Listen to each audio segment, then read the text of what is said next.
यह कहानी एक ऐसी जगह की है जहां सूरज डूबने के बाद कोई भी जाता है तो वो जिंदा वापस कभी नहीं आता। वहां आस पास रहने वालों का कहना है कि उस जगह पर एक डायन है और गलती से भी अगर किसी पर उसका साया पड़ याच गया तो उसे कोई नहीं बच सकता। वहां रहने वाले लोग उस जगह को डायन कोट के नाम से जानते हैं। डायन कोट में सूरज डूबने के बाद कोई जानवर भी गलती से नहीं जाता, क्योंकि वहां रह रही डायन को यह बिल्कुल भी नहीं पसंद कि कोई उस डायन कोट में आए। अवनीत और रजत शाम 7 बजे घूम फिरकर अपने घर की ओर अपनी बाइक से वापस जा रहे थे। तभी रजत ने अवनीत से कहा, अबे भाई बाइक रोक जल्दी। रजत की बात सुनकर अवनीत ने तुरंत बाइक की ब्रेक मारी और कहा, अबे क्या हुआ भाई? फिर रजत ने कहा, अरे भाई तू इस रास्ते इसे क्यों बाइक ले जा रहा है? तुझे पता नहीं क्या अब सूरज डूब गया है और सूरज डूबने के बाद कोई इस रास्ते से नहीं जाता।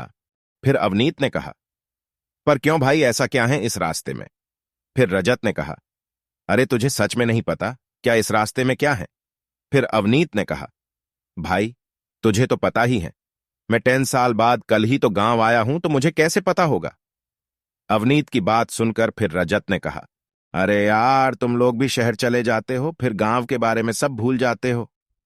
फिर रजत की बात बीच में ही काटते हुए अवनीत ने कहा, अरे भाई ज्ञान मत पेल और सही से बता कि क्यों नहीं जा सकते अभी यहां से। फिर रजत ने कहा, भाई तू मुझे बोलने देगा तभी तो बताऊंगा कुछ। फिर अवनीत ने कहा, अच्छा चल, अब बीच में कुछ नहीं बोलूंगा, तू बता अब।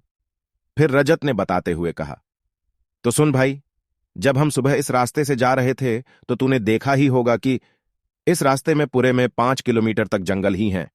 बस पर जब हम उस जंगल के एकदम बीच यानी यहां से 2 किलोमीटर आगे एक ऐसी जगह है जो तूने भी आते समय जरूर देखी होगी। फिर रजत की बात बीच में ही काटते हुए अवनीत ने कहा, कौन सी जगह?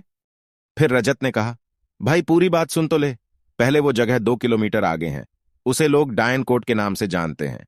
वो डायन कोट लगभग 300 मीटर तक फैली हुई है और उस 300 मीटर तक एक भी पेड़ या एक भी घास तक नहीं है, क्योंकि उस डायन कोट में रह रही डायन को यह बिल्कुल भी पसंद नहीं कि कोई भी उस डायन कोट में सूरज डूबने के बाद वहां जाए।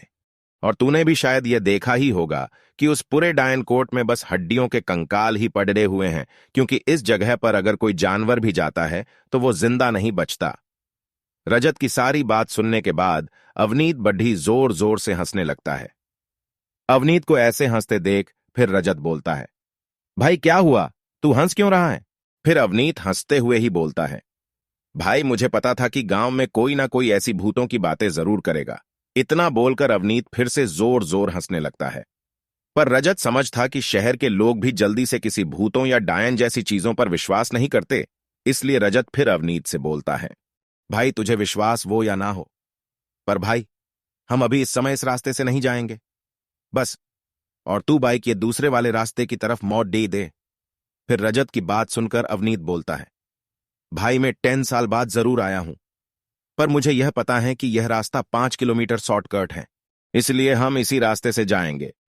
फिर रजत कहता है, यार तुझे घूमना ही तो था आज, और इसी बहाने चल थोड़ा और घूम लियो, इसलिए भाई उस दूसरे वाले रास्ते से चल ले भाई।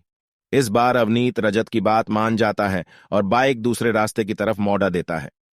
फिर उसके बाद दोनों उस दूसरे वाले रास्ते से जा ही रहे थे।